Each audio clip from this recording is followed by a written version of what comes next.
Property Graduate is the show for aspiring property developers and investors to win a life-changing opportunity that money can't buy. The prize is twofold: forming a property company with renowned property guru John Howard and owning 50% of the shares. John is one of the most experienced property developers and investors in the UK today. With almost 4 decades experience in the industry, he's been there and done that, having purchased and sold around 4,000 homes, apartments and developments. This savvy businessman is putting £1 million of his own money into the new company so the winner can buy and develop a property. With a 50% stake in it, they'll automatically receive a 50% share of the profit and potentially have John as a business partner for life. You're watching Property Graduate. Last week, on the first round of the interviews, we saw 10 contestants go before the panel and they were asked why they should be the winner of Property Graduate 2022. Only 4 of them were put through. They were Kelly Walker, Emma Fielding, Michael Ho and Wendy Snedden. In this episode, we'll meet the final 10 contestants to face the judging panel and argue why they have what it takes to be John Howard's next business partner. So let's meet them. Up first is Emma Howard. Emma wrote in her application, "I have found my tribe in the property community. There is so much opportunity and camaraderie that is not seen in most other industries." Hi Emma, and thanks for coming and welcome to Property Graduate. Now, what sets you apart in summary from all those other people that want to get to round 2 that are, currently sitting outside waiting for their turn? I suppose for me, I'm very much like John. I really love looking at bigger deals, and especially looking at deals that perhaps other people aren't able to access or don't see the how they might work. So I really enjoy looking at kind of those bigger deals that others might not see, and I call it fishing in a pond where not many people are fishing. So I think like that. Yeah, we like that, didn't we? Yeah, we like that's that. definitely how I view things as well. I'm going to use that in future if I'm allowed. Yeah, absolutely. Please, thank you. Please do. So do you feel that there's any area of your property experience so far where you've had that first mover advantage? Specifically, what kind of deal is an example of fishing in that other pond? So at the moment, we've got a purchase lease option on an ex-school. So it was a language school. It was on the market. It's an absolutely beautiful 5-storey Victorian building, and no other schools wanted it. So it was still planning as a school. So they literally only had a couple of schools look at it and us. It was also a year being promoted as, loss of a community asset.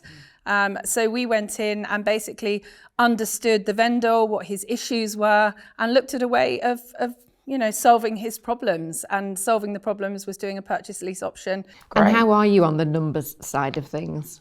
Yeah, I mean, I think it's really great. I know you managed to do things in 15 minutes, but it's really great to be able to very much do that top line figures first. So very it's, and it's kind of just go down and then you can kind of see, and then it's really drilling down into those numbers. If it works, in principle, moving. Then you can drill down more. Yeah. I get so many people who come to me for help who've done 2 days analysis, and you just say, sorry, but it's just not good enough. They could have done that in 15 minutes and then said, sorry, let's move on to another deal. It's crazy. And in terms of margins, I try and work on at least 30% net profit on costs. Is that the sort of thing you're capable of finding? Yeah, I'm definitely happy to work on those levels. Yes, absolutely. Whereabouts roughly are you based, just roughly? So my investment area is Ashford, Folkestone and Dover, just along the coast there. Okay, So. And you're happy just to keep to that area, or would you look in other areas? Because I don't mind where we go. I am obviously much earlier on in my property career than you, and I really find that sticking to your area, really being known in that area, it generates luck. I don't think there is such a thing as luck, but because you're there, you're walking the streets, you see properties, going downhill, you suddenly see them boarded up. There's properties It's a lot easier than, I always say to people, stick to your core to start with at least, and then spread out rather than try and do everything for everyone everywhere. So no, that's absolutely fine, and that would be fine for me. What will be the exit on the 19 apart hotels? Will you sell that, run that? Yeah, so we're running it for 2 years, and then we're going to get a commercial valuation and then pull all the money out. Excellent. Yeah. And how long is that going to take to do? So that's going to be done mid-June. Because start? obviously every day with hospitality that you're not open is a day that's costing us. And when did you start? 4 weeks ago. Crikey. Wow. That's pretty organised. I know you are the one doing the. I presume you I'm are. there if I'm like the heavy, if needed. Yeah, I can. A I prefer formidable lady. I think we'll I leave it prefer at that. to take Emma. the donuts round and kind of cajole. Joel. Well, I always think with builders, it's always it's a carrot and a little bit of a stick. It's a little bit of both, isn't it? And to come in on schedule and on time is incredibly difficult. Thank you very much for coming to see us today, and good luck in getting into the final 10. Do you feel you were able to put yourself across to them? Because it's as much about the character as it is about what you've done. I think so, yeah. There was general conversations, obviously, about the property side of things. But I think just in the process of how you do things and how you work through things and how you think about things, I think that really helps, your personality come across. And I'm quite a bubbly, energetic person, so I hope that kind of came across as well. Next is Enola Akindele, who says her short-term goal is to help her mum retire, and in the long term, she aims to positively impact the healthcare system in Nigeria and other developing countries. Eni, thank you very much for coming in today to see us. Tell us why you think you will make a good property partner with myself. First of all, thank you for having me. Pleasure. It's lovely meeting you. I think I'll be a great partner because I've spent the last year and a half learning about property. So I've been exposed to property development from a different context in that I spent the first half of my life in Nigeria and we still have our family home there. So my mum's been doing the renovations and managing the refurbishment of that. So I've been supporting that.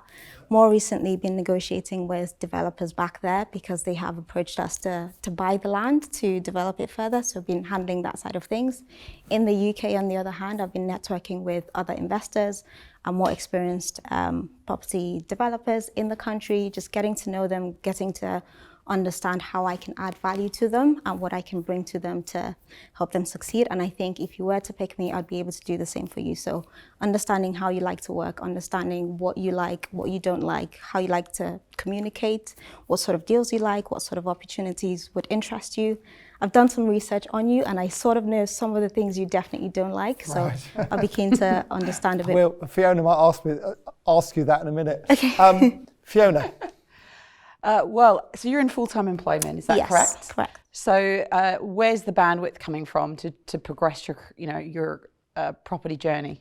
So everything I've done to date, I've done whilst being in full-time employment. So one thing I have learned to do and improve on over the last few months, especially, I have been doing this for over a year now, but in the last few months, just honed down on setting my goals and taking actions that are aligned with my goals. So making plans and prioritizing those actions and picking out what works, what doesn't work, what's aligned, what isn't aligned. I either outsource if it needs to be done or delegate or get rid of it completely. So again, if you were to pick me, I'd be doing the same. Have you ever done a property deal to completion? No, not yet. I'm working on it. I'm close on a few. So at the moment, I source properties for private investors, so either people looking to sell or people looking to buy. I'm currently negotiating a couple of portfolios in central London, and I have one that I'm now looking to sell on in West Kensington as well. So very close. Okay, that's interesting. And how many of those sourcing deals have you done? 3 if you count the 2 portfolios and the single unit. I do have other things in the pipeline, so there are other things that have started but didn't complete. And there are more opportunities coming my way, especially in the last few months. I've been putting myself out there a bit more on social media, connecting with people. So I've been networking a lot, and that's how I've met John. So just networking with people, telling people what I do, finding out about them, understanding what they're looking for. So look, thank you very much for coming in today. Good luck in getting into the top 10. Thank you. And we'll see you later. Awesome. Thank All you. right, Very nice to meet you. you. Thank you all. Neil Neil Wise follows. He says he's one of the best estate agents in the game and wants to work with one of the best developers. I have the work ethic, network and deal opportunity. I need the guidance of taking those opportunities with John. Neil, you've been an estate agent for many years. Yep. So actually, do you think that worked in your favour? Because you're the guy that can find the deals. Yeah, I think that is in my favour. That's one thing that a lot of people find hard, is to actually find the deals, but they do naturally come to me because I've been in the industry in the same area for a long time. So I think, yeah, that's a good advantage I've got on that side of things. Hello, Neil. Hi. Thank you for coming along today. No problem. Do you want to tell us a little bit about yourself and why you think you'd make a great property graduate? Yep. I'm Neil. I'm from just outside of Cambridge. I've been in property for 20 years in a estate agency. Nearly as long as John. Nearly as long, not quite. In a estate agency from when I was 22. And then from 25, I've owned my own estate agencies for the last 17 years. Right. A few different brands, different areas of the market. Know the market really well, especially obviously in my area. Yeah. And I've always sold plots, sold properties that are for development, and now is a time when I want to do that myself. So the one thing I find with estate agents is that it's always a sunny day. Every time they pull the curtains back in their bedroom curtains, it's a sunny day, which it has to be, because Yep. that's the nature of your business. You need to be up and at it and enthusiastic. Yep. Tend to overvalue everything slightly sometimes, and Yep. that would be a concern as my partner. That would Yep. be a concern of mine, that you're a little bit too optimistic on everything potentially. How would you say it's a fair criticism of most agents? I think it's absolutely a fair criticism of estate agents in general, not of myself, and I could prove that in the stats from my estate agency. We've got a very high market share. We built a market share after 3 months of opening my latest office. We're market leaders for 16 consecutive months. We've sold more houses in that postcode than any other agent. Yep. And we've got the stats that we can show why we're different, why we're selling more, and what prices we're achieving. Yeah. We've got social media means of testing the market on prices before it goes to the market. Yeah. Because we're finding other agents are overvaluing just to win business, because they can't demonstrate what we can demonstrate. Yeah. We can prove, we've got the facts, we've got the comparables, we've got the stats that no other agent can offer. You said that you've made millions for others. Yep. And hopefully made some money for yourself at the same time, Yep. as opposed to no money. But you've been in this game for 20 years. Yep. That's a little bit a bit slowly to finally have an awakening where you want to make the millions for yourself. Did something drive that, or was that just... I'm very self-determined, driven. I want to be the best at whatever I do, and I want to be successful for other people. And yes, I want to make a lot of money as well, but I believe if you're passionate about what you do, you love what you do, perhaps sadly, I do love estate agency, but if you're good at that, then the money will follow. If we form a company and there's £1 million available, what sort of deal would you like to do and where? In an ideal world, I would base it around where I am, which is my experiences through Cambridgeshire, Hertfordshire. It's quite a broad area, touches into Cambridge and that as well. So it's a wide area, but I know the markets there really well. I can control, I like to be able to see everything, oversee everything. I don't want to leave anything to chance. And the best deals for me are the residential sales, whether that be conversion, developments, single plots. So I get plots of perhaps 7, 8 houses. But that's where my expertise lie, and I know the market, I can sell them myself as well, but I can oversee and keep that tight control on it. What do you think will be the most challenging aspect of this role for you? I think most people would say finding the properties, but I don't necessarily think that would be the case for me. Yeah. For me, it's just the planning, the actual development costing side. Although I've got people, I've got builders, I know people in the different industries to cost, but it's just looking at each deal from a different viewpoint that I wouldn't do from my experience. Yeah. And that's the experience that I need and want. I could look at going to the banks and finances, but that's not what I'm after. I'm after that experience of looking at something from a different angle. But that's round 2, so how do you think you'll cope with that? That round 2 is actually analysing a deal, so how do you think you'll cope with that? I think I've got a decent broad message. I won't be guessing, but I'll have a better idea than most. And I've got, if we're allowed, of course, to use certain software or such like that to analyse the deal, analyse the property. You'll have an hour. I'm confident I can do it in that time. Do you feel like you've got a good chance of being put through to the next round? I hope so, but you never can tell. I think there was, mixing with the others today, there's a lot of excellent candidates. So I think it'll be really tough to get through, but we'll see later, but hopefully so. Following Neil into the room is Daniel Salvato, who has been working full-time in property for the past 4 years. Daniel, it seems like you've got quite a lot of experience already in the property business. So why did you want to meet John today? Yeah, it's an opportunity of growth. He's a busy man, he's got a high net worth, and he's got a lot of contacts. So me coming to the table, using his leverage and alongside his business will make me grow. Daniel, thank you very much for coming in today. I've read your bio you've sent in. Yeah. It says here you've done 30 odd deals, you've got it all going on. So do you want to tell us something about these deals you've done? And yeah, of course. So I originally, all the rest of it? Yeah, I started in the trade originally, 10, 15 years ago now. Came out of college, did bricklaying. Then I went to be an estate agent, bought my own property and rented it out from when I was 21 with a partner. Moved on and sort of went back to construction, then back to estate agency, and thought, 1 minute, how are these people? Because I thought the estate agency role would give me the access to where I wanted to grow and be. Yeah. But unfortunately, I found out it were all a bit cloudy and it wasn't what I wanted to do. So then I realised that property, physically me doing it and getting clients on board and helping them and then building my own portfolio. Yep. So I started documenting on social media about 4 to 5 years ago now. And it really kicked off. What did? Social media? Social media, yeah, just literally documenting my journey. How's it kicked off? So started off just doing little videos, making a bit of a, just documenting exactly what I was doing on a daily basis. Then I started networking, met a load of individuals and it went well. Started getting more reach, investors came to me, wanted to work with me, met a few big people in the property world and they helped me along the way. Good. And I helped them as well. Started with sourcing, then working for clients, refurbing, using my trade skills, my team essentially that I'd built. And from the estate agent side, solicitors and other people as well, and the relationships with the estate agency. Then we got to a stage where financing were brilliant, raised a lot of capital, started building our own portfolio. Yep. My social media grew, people wanted to be my partner, business partner, JV. They'd come with the money, I'd come with the deals. And then from that, it's continued and continued, reached a property portfolio of 12 in a short period of time, probably about 3 to 4 years really. And then COVID really kicked it off and pumped it.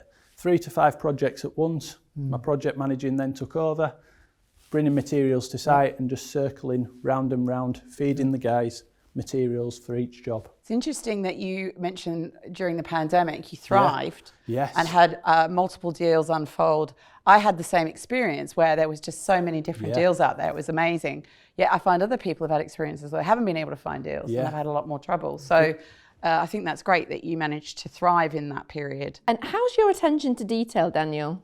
Well, on refurbs, I like everything to be done correctly. And what about the 2 spelling mistakes in your application? Well, literature and that side isn't me. I'm hands-on, I'm a tradesman. You give me a property, I'll turn it around and make money. That's what I do. And sometimes I think to myself, have I got tied up in that mindset? Should I be aware more, not office-based, but visiting sites? Because I'm so hands-on, I can get my hands dirty, I'm straight there to do it, or getting guys to do it, and I always get involved. So I need to then come away from that, you do, be more project management, but I always end up going down the same road. So you've raised a lot of money from investors. Are all your investors happy with you? Yeah. All of them? Yeah, I've had business partners that came on. So basically, if I JV, they come in with the money.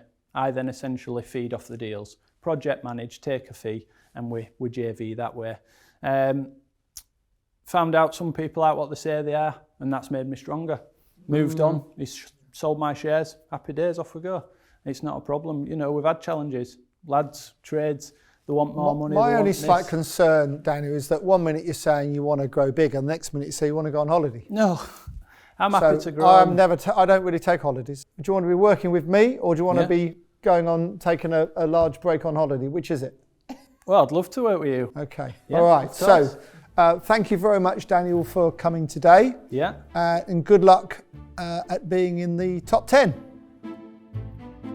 James Steer is eager to meet the panel. In his application, he wrote, "I do believe on a very personal level, we love doing business with people who share our values, visions and lifestyles. And I think I'd really like John." This opportunity sort of came up out of the blue. Is it something that you now feel ready for? Would you have done it last year if you'd had the opportunity? I wouldn't have probably done now. So I've started working with a mindset coach, and he's really brought me out of my shell, and I think I probably wouldn't have had the confidence, in all honesty, to have done something like this. Welcome, James. Thank you. Welcome to Property Graduate. Would you like to tell us a little bit about yourself and why you think you would make an excellent winner? 19 to 20, mid-20s. I lived in America, so got 2 degrees, set up 2 businesses, and played a little bit more football, which paid for a lot of my stuff. And then came back to England, did corporate, whole corporate gig, so for like 5-6 years. Mortgage advisor, financial advisor, branch manager of a large bank in Sheffield, which is where I'm from, by the way. I was trying to place the accent. Wrong side of the pennines for me, but I won't hold that against you. When I got my final promotion to commercial banking in London, it was a similar time I'd got the bug for property. So I'd done a flip, and I was kind of like, that's like a year's salary. Or like, that's like, I was like, so whilst I was down in London the weekends, go back home and keep flipping. So I'd be like skimming walls, fitting kitchens terribly. But just to get the experience to understand my cost base, because people from Sheffield are as tight as 2 coats of paint, so we like to know his cost base.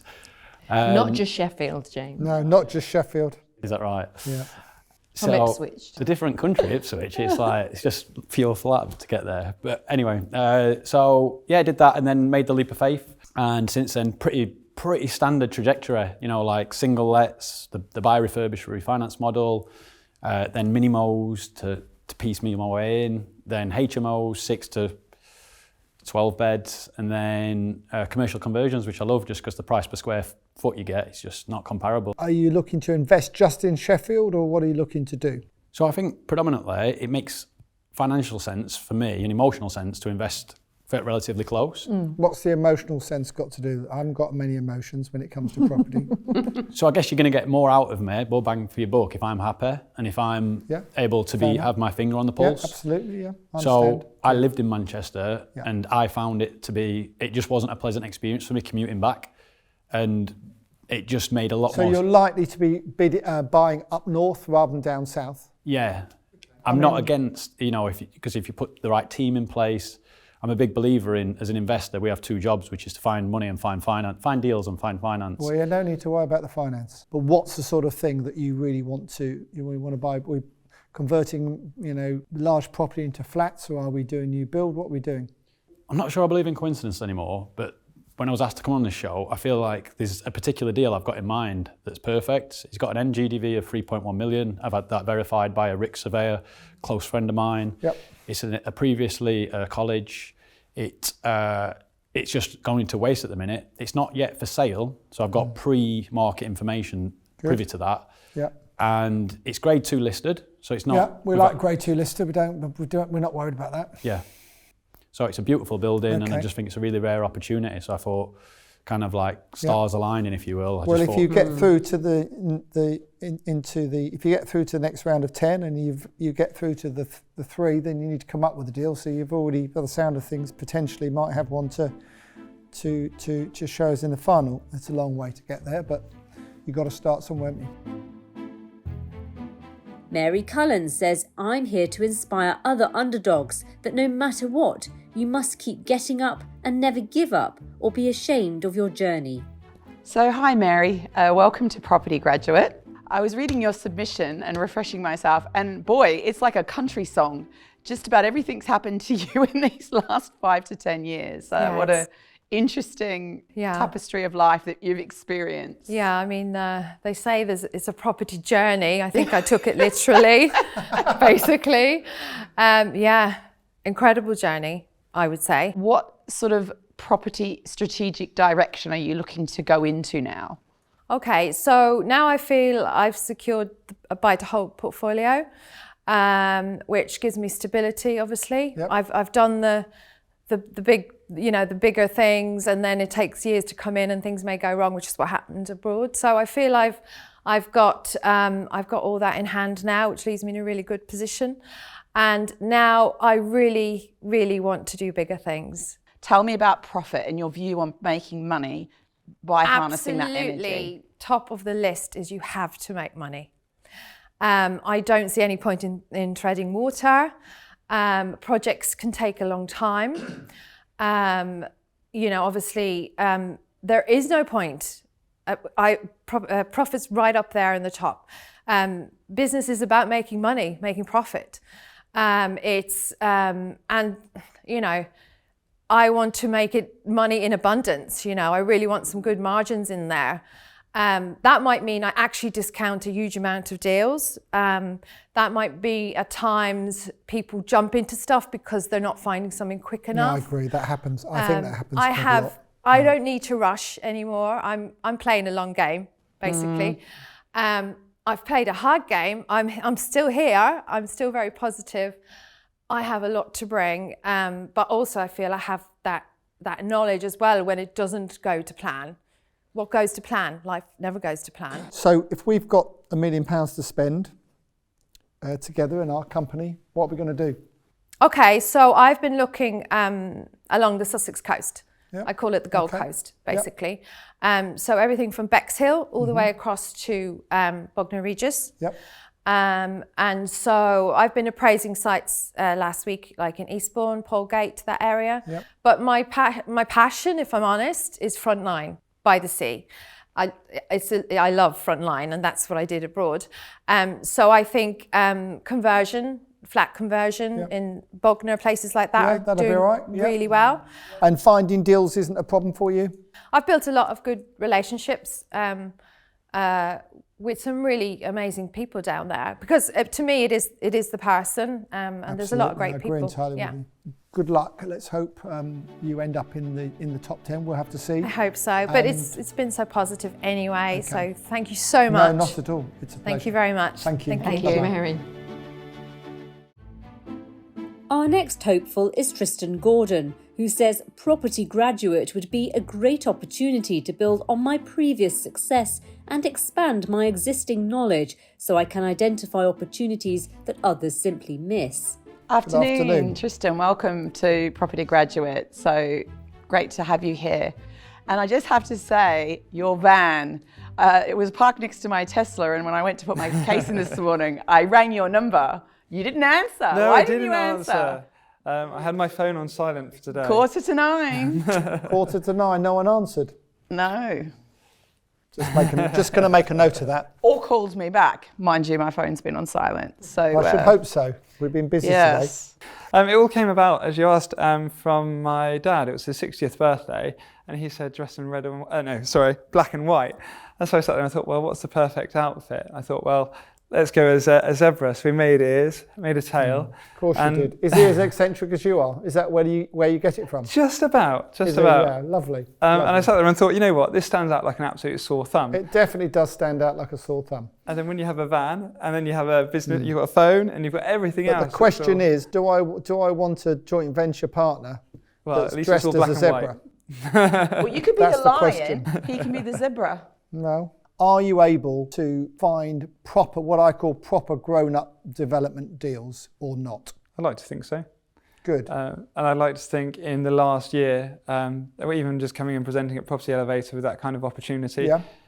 There's another one just around the corner on King Street that I've recently agreed. And there's another one in Orchard Street that I've recently agreed. So these are in Norwich. Yeah. A fine city. A fine city. I quite like it. Yeah. It's impressive what you've done kind of within the past 12 months. You say there's over 5 mil GDV of purchases. So that's been anything where I said about the subdivides, and we've been flipping those. So there's been property that sat on the market for almost about a year and a half with 3 different agents. And I just looked at it and thought, well, the obvious bit is if you knock down the conservatory in the middle, put a roof on the right-hand side, then we've got 2 detached houses. Yep. And those detached houses, recently I was in YPN magazine, have got a sale for 800 grand. And we bought them for 450. And what did you spend on them? So the total spend is about 120,000. Mm-hmm. So that was a reasonable, average, sensible deal. Yeah. So was that including financing costs? Yes, it did. So we went to Catalyst for that. Yeah, well, that's the sort of deal that we'd be happy to do, wouldn't it? Yeah. Together. So are you prepared to look at deals outside Norfolk, or are you just obsessed with, are you just insular? I mean, everything at the moment I've done is within about 15 minutes of my front door. There you go. What did I tell you? What did I tell you? What did I tell you? That was also That's the same Norfolk when I was people for investing you. in Southampton. Lovely people. Hey, if it works, it works. Yeah, but if it works, it works, yeah. When I was investing in Southampton, I did exactly the same. Yeah. But it also comes down to, I think it's travel time and productivity. Because if I can be there and back quickly... Can I just stop you? I've just bought 34 houses in Scotland, so how does that it's work? a little bit further away than I'd usually get to. Yeah. Might venture into You've Suffolk. heard of a plane, have you? Might venture into Suffolk, but you know. Okay. I mean, you're used to kind of analysing deals and looking at all this stuff. Are there any aspects of the role, or even working with John, that you think would be a challenge? I'd say with working on the role, there's always a challenge with everything, and it comes down to what you don't know. Yeah. And that's obviously, everyone says you don't know what you don't know. But I'd like to think that I'm well versed in certain areas, but there's obviously scaling up from going from doing 2 units, 4 units, or anything over that. There's obviously a next kind of level of information and knowledge that I don't have. No. And there's also, when you're looking at a deal, whilst I find it reasonably easy to try and find stuff off market, but they always tend to be smaller deals. Then when you're looking at, say, an auction property or other side of bits where I've done one bid at 1 or 2 auctions, but it's not necessarily particularly my forte. Let's see if you end up in the top 10. Alrighty. So Thank you very much for having me. Val Evans is looking to scale and build her portfolio.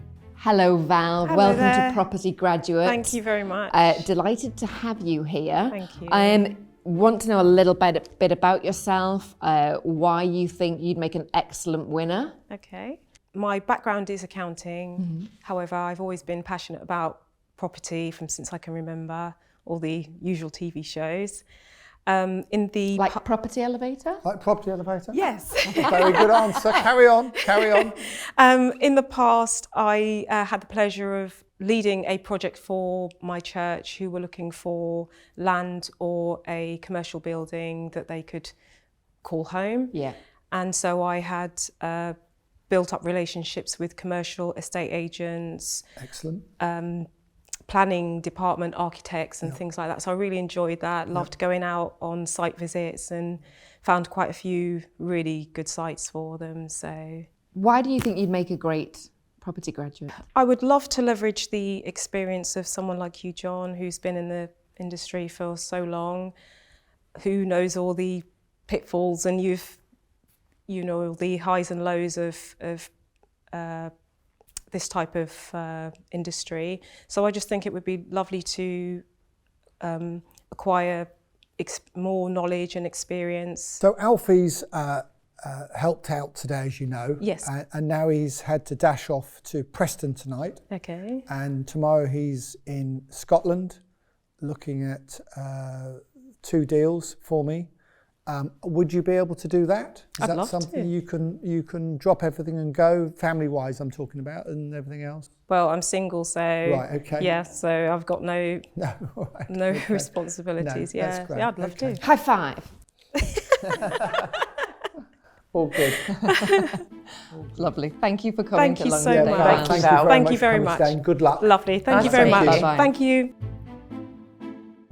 Alex Wall is clear. He says, I should be on the Property Graduate for 3 reasons. I know what I can bring to a partnership, I love to learn, and I'm extremely ambitious.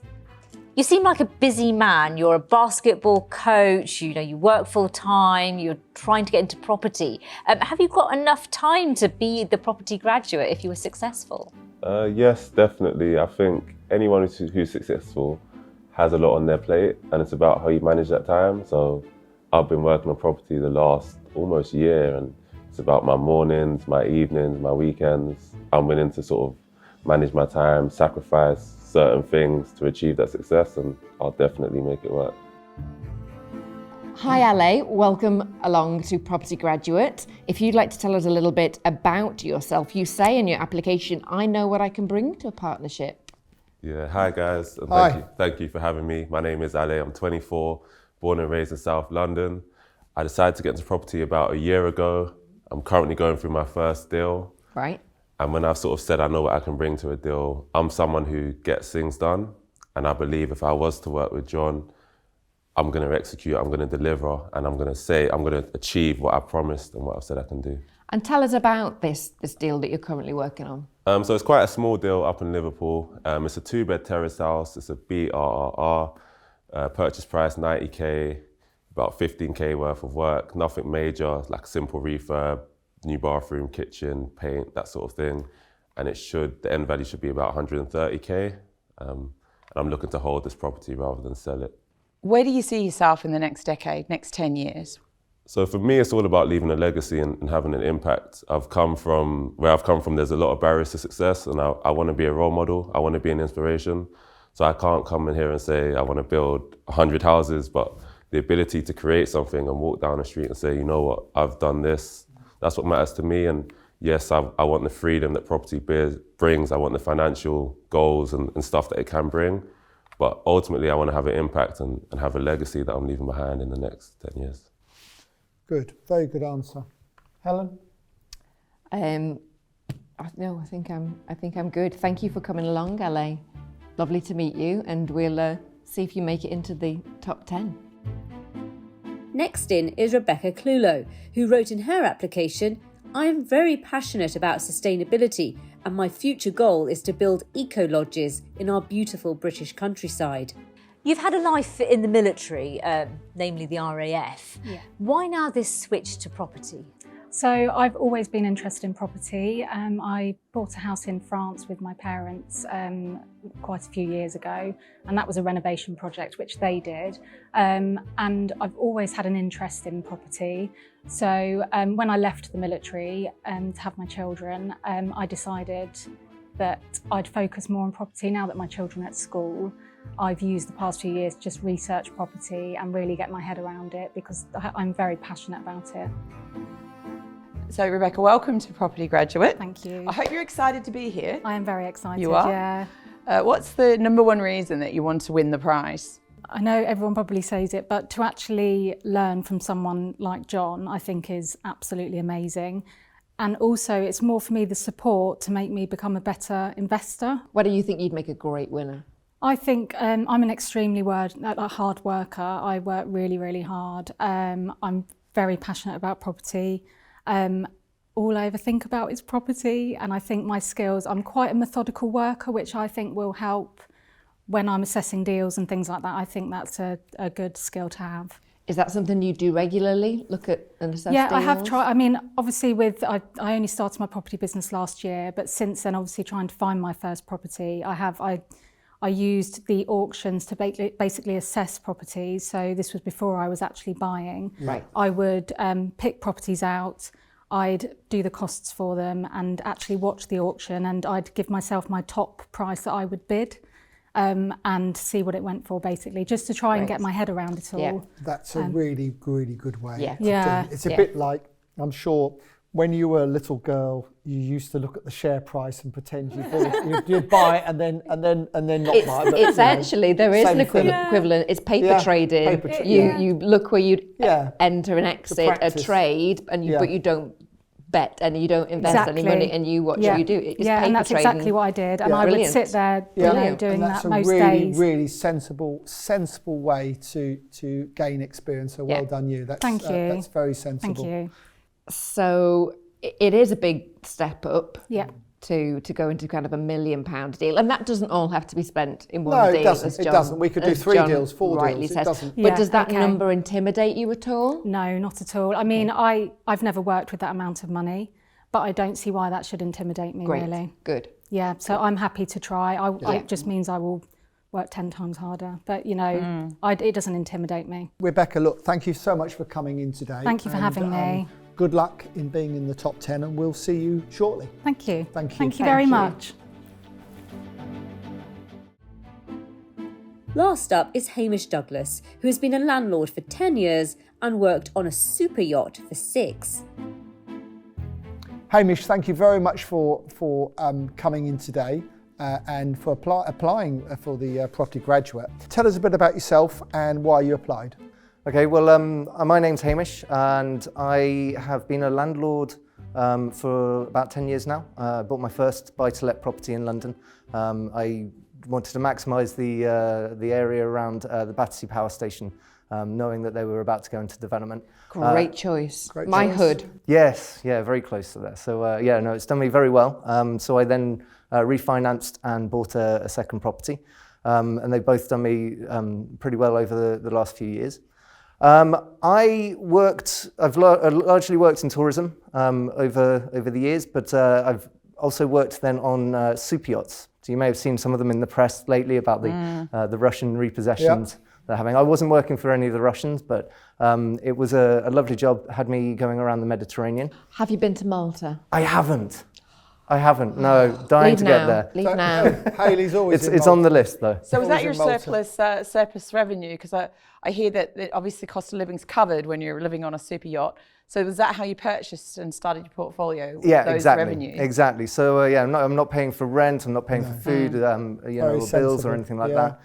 So it's a lovely way to save money. And the summer in the Mediterranean is pretty busy, so you don't get much time to spend it either. How are you on the, the deal analysis kind of side of things? Getting better all the time. The more I do, the faster I get. Yeah. I'm still yet to beat John's 15 minutes. Me too. That's fine. But it's impressive. It really isn't that hard to do it because you're not looking to do some deep analysis. You're looking to just not skim, a bit more than skim the surface, but as long as you know three things, you know one thing. If you know the square footage or square meterage, you can work the rest out very, very simply. That's all you're looking to do. Once you know the square meterage or footage, then you can work out the build costs and you work out the sale price, and then you know what you could pay for it. It's very, very simple. It isn't rocket science. But what do you like in a crisis? I mean, in a crisis, I think one of the key things is to be versed in what is likely to go wrong. Be prepared. So you've got a plan to go to, and then it's about communication. Whether it's on a boat, whether it's in property, whether it's whatever situation you're in, you've got to communicate clearly with the people involved to make sure that Hallelujah everything works. Talking my language. And the other thing I would say is that hopefully. With a joint company, which is the whole point of it, if we own it 50-50 or whatever, is that we can head off any problems before they happen. We anticipate problems and deal with them early on. Wouldn't you say, Fiona, that's the best way to deal with problems? It is, but they can crop out at any stage of the deal, even at exit. If the market's corrected or something like that. So, deals are very unique like that. Well, not unique, but there's lots of problems. And there's no such thing as a perfect deal. They don't exist. There's always an issue, always a problem you have to get over. They're called unicorns. They're called unicorns. So look, Hamish, thank you very much for coming in today, and thank you for making the effort to come all the way from Barcelona. It's a great effort. And let's see if you're in the top 10. John, Helen and Fiona now have the tricky task of selecting the remaining 6 contestants who will join the other 4 from the first episode to go through to the next round called The Challenge. I personally thought they were a little bit better than the first 10. They were a stronger group. Yeah, harder to make a decision with Definitely, this lot. harder. Definitely a group that were experienced, well presented, articulate, brought a lot of options. Yeah. So, any very engaging lady. She is. A medical. She hasn't got any deal experience, and I just think that's just too far of a stretch, unfortunately. You don't. Yeah. You for think for this program, she needs another couple of years. You think the next step's going to be too much for her potentially? Well, but we'll see. I like her. But with that I don't know, the engineering mind and the way that she's going to be able to deal with numbers, I think she could probably handle the next round. Totally charming, but very charming. The experience, that's the only it's thing. always that fine balance, isn't it? And then we've got the other end of the spectrum with Neil, the estate agent. Yes. Neil, hugely experienced agent. Why does he want to get into property developing it after 25 years in the agency? That would be my question there. But he can clearly handle anything we throw at him. And then we've got Emma, who impressed me. Emma did. She's doing all sorts. Really impressive. She's definitely She's definitely a standout. Be interested to see how if she goes through, if we put her through, will she be able to analyse the deals as she talks a great game? That's my question, because obviously there's a business partner in the background, and how much of that deal analysis is her and how much is him. So and then we've got Daniel, who he's the sort of likely lad of the group, really. I thought I'd like to borrow his rose-tinted glasses, because that could make my life. He seemed a whole to be able lot to easier. do everything, didn't he? He was just magical. Perhaps we should test him, because the next round's tough, and it is. I wonder if he'll be quite as cocky by the end of the second, if we put him through, that is, whether he'll be quite as cocky as he was today, because he seemed to know everything, do everything. There was nothing he could. He didn't have any. I mean, you asked him, didn't you, whether he had any flaws, and he just didn't think he had any. That was only his. Spelling was the only one, which is the same one I've got, funnily enough. So we might make a good pair. I think he's definitely got the first level of experience, which is great. You wouldn't need that first stage of experience.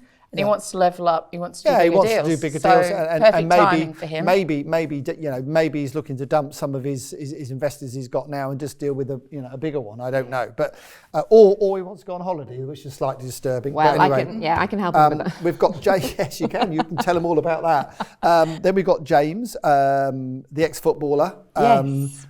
I liked his manner. I liked his.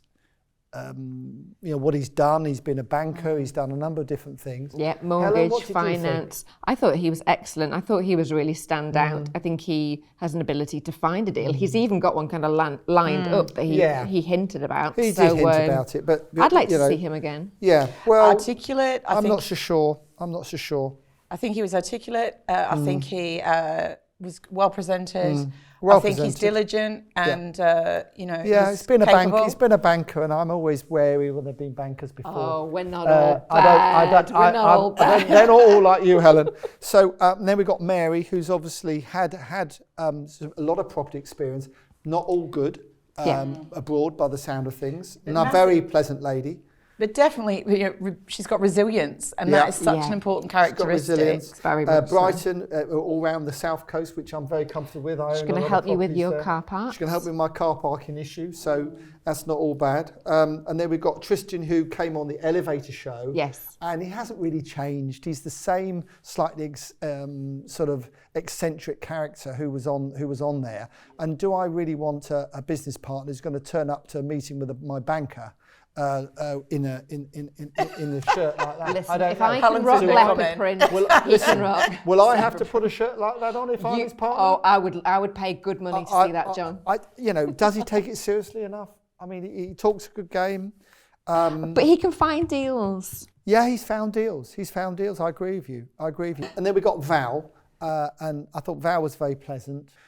Maybe not enough experience for this one. She has a team around her, which is clear. She has a team around her. She's done a bit of education. And then we have... And she was available. She could, run around the street, chasing down deals for you. And then we've got the very pleasant young man, haven't we, Helen? Ale, yes. Ale, who I was impressed with him.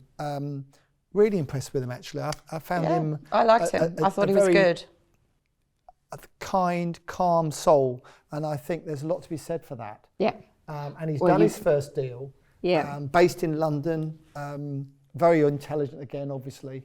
So whether he makes it to the next round or not, I think he's going places. He's going to go places. Yeah. And actually, if he didn't make it this time, if he came back next year with a bit more experience, I think he could potentially get in the top 10. Yeah, definitely. A bit more, a bit of education. Yeah. He needs perhaps to come on a seminar of mine or something like that, just to give him a bit more. Yeah. A bit more, maybe. Yeah. Quite. And then we've got Rebecca, ex-RAF. She'll be disciplined. She'll be organised. Yes. Hasn't done a lot.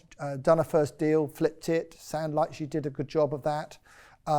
Again, has she got enough experience to get through to the top 10? My concern was more cautious of the ambition. Exactly. I think she's cautious, and that's great. I liked that the £1 million, the number didn't intimidate her. No, it didn't intimidate her. But could she kind of push herself? Can she push herself a bit more? And does she want to push herself to that level? It's one thing doing a small flip, if you like. And of course, anyone can apply to this show. We're not saying they have to have experience. No. But it's all about potential as well, isn't it? Exactly. And then we've got lovely Hamish, who flew over from Barcelona. I mean, Yeah, bless him. That's very humbling, isn't it, for us, really? Absolutely. I mean, you've come over from Malta, but it's not the same as Barcelona, is it? So mine's even further. Is it a bit further? Yeah. So, you know, that's really humbling. And he put a good show up, I thought. He was calm, intelligent, and very likeable. Yeah. I think he would do really well in negotiation situations. And he's used to dealing with people with money. You could see that. And good personal people skills. Good investor relations person. I would like to see how he handles the deal. So look, let's get them back in and we're going to have to make some decisions. Thank you all for coming today. It's been a long, long day, I know. And thank you all for persisting with us and for making the effort to come. It's been a very difficult decision, as I'm sure you're all aware. You've got to know each other today, which is all part of the fun of it, and you know the competition you're up against, and it's been very tough to get through to the final 10. So, here we go. So can Rebecca step forward, please? Can Val step forward, please? Can Eni move forward, please? And Ale, can you step forward, please? And also one other. And that person is Mary. Can you step forward, please? The ones at the back are through to the top 10. The ones at the front, I'm afraid, are not. But thank you all very much for coming, and I hope it's been beneficial and you've learnt along the way today. And I'm sure all of you will push on and have a successful property career. And maybe you come back next year and prove us all wrong. So thank you very much. Thank you. Well done, everybody. Well done.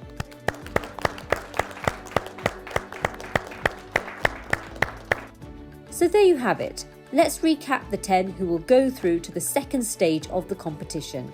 Emma Fielding, Michael Ho, Neil Wise, Wendy Snedden, Tristan Gordon, Daniel Savato, Emma Howitt, James Steer, Hamish Douglas and Kelly Walker.